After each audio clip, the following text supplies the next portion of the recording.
So if you're like me, you're patiently waiting for the Fed to come out and do his press conference at 1 Central time. I think it's 2 Eastern time, and talk about their Fed funds raise in March and possibly an indication of how much they're going to raise. I'm watching the VIX. It has come down to around 27.5. Which is still in the chop bucket.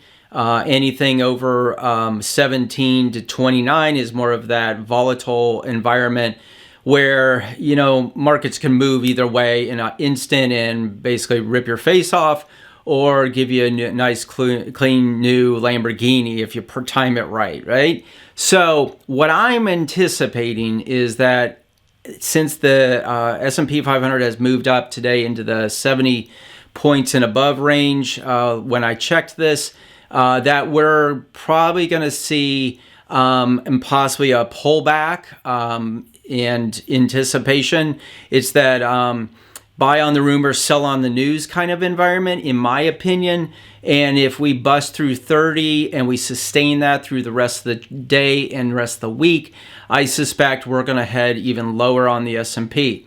Now, if they come out and say, listen, we just looked at everything and we see that the economy is tanking and that retails are slowing, car sales are slowing, and the data is showing that we're, instead of inflating and having an inflationary environment, we're deflating, which is what's happening, folks.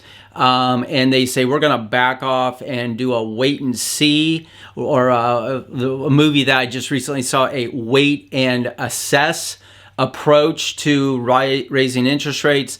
If they come out with that kind of message, then this market rips higher and we get up towards that 4750 range on the S&P, up towards all-time highs again. So once again, I believe we're in the chop bucket. We're getting bounced around on the volatility side of things.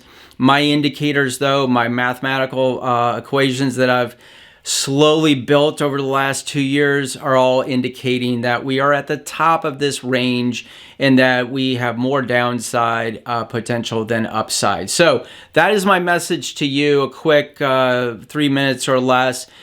Please send me questions. If you have questions, tag livingloud@gmail.com or leave them in one of the videos.